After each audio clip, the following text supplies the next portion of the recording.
So here we are at another faculty meeting. You may recognize me as a friend, colleague, or maybe you've never even seen me before. Regardless, I bet I know something about you. Yes, you. This meeting is scheduled to end in 1 hour. Raise your hand if you'd like it to be over 10 minutes earlier than that. Go ahead, don't be shy. Oh, I get it. Those of you not raising your hands want it to be over 30 minutes earlier, 40 even, or now. There's better things to do, right? Gotta get home to the kids. Get caught up on the latest Netflix series. Walk the dog. Take a nap. Go to the gym. I lift things up and put them down. You want to go somewhere else where you feel more yourself, important even. And any place is better than this, right? But for some reason, we expect our students to feel differently than we do right now and eagerly participate in each of our classes. The length of this meeting, 6 times a day. But hey, at least we didn't tell you that you couldn't sit near your friends. And we haven't threatened to confiscate any of your cell phones yet. But let's face it, complaining about being in school is nothing new. Shakespeare even acknowledged it in Romeo and Juliet. Love goes towards love as schoolboys from their books, but love from love towards school with heavy looks. The problem is well established. School is often tough to love. What remains to be established is a solution, but maybe that's within arm's reach. In order for students to want to be in school, they, have to want to be in school. Bueller. The same way they'd want to be home, playing video games. Or, say, riding bikes with their friends.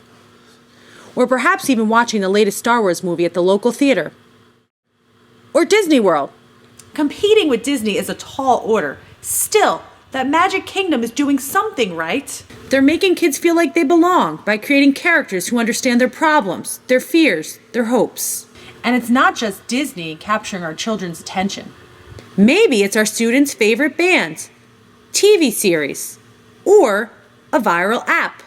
So why can't it be school too? It can be.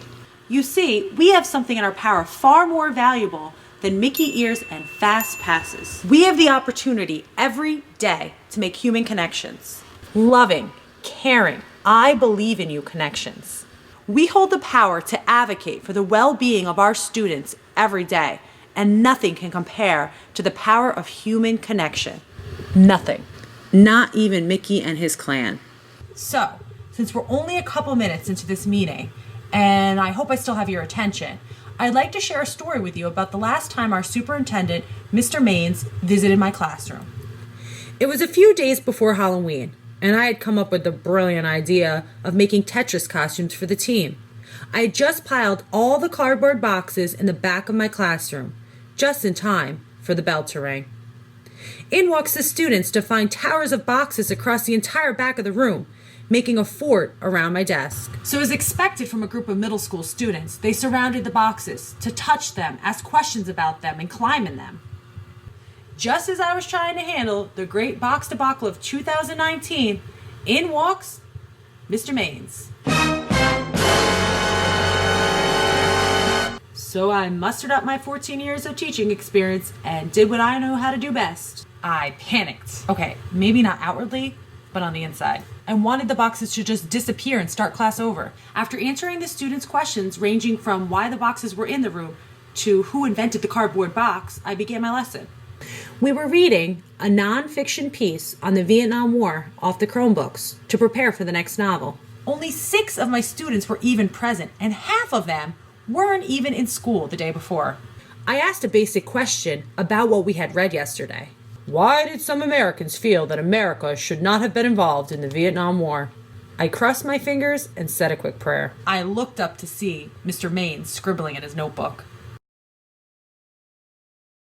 Out of the corner of my eye, I saw a student's hand pop up. This student wasn't in class the day prior, but at that moment, his hand gave me a much-needed lifeline. The student's answer sounded like it was straight from the textbook. It was well articulated and showed a true understanding of the subject matter. I was blown away. After class, I pulled the student aside to praise him for his great answer and ask him how he knew it in the first place. He said, Well, miss, you looked like you needed some help. So I opened up my Chromebook and I Googled that shit. All I could do was smile.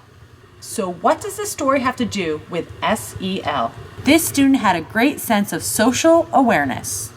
He felt empathy towards his teacher and was able to recognize that I looked stressed. This student used responsible decision-making skills by identifying the problem, teacher may get fired, and coming up with a way to solve the problem.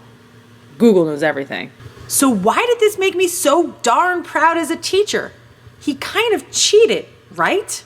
This particular student, you see, was a frequent flyer in the vice principal's office. He often made poor choices and had a difficult time navigating conflicts. Over the first couple months of school, I worked on building a positive relationship with this student. In doing so, he inadvertently developed life skills that are far more important than any academic subject I can teach him. If you build a community in your classroom of kindness, trust, and empathy, you'll be amazed at a student's growth, not just academically, but emotionally. That's what SEL is all about. The children of the 21st century need self-awareness by building a growth mindset where they assess their own strengths and limitations. Social awareness, where they respect one another, appreciate diversity, and have empathy for adults and peers alike.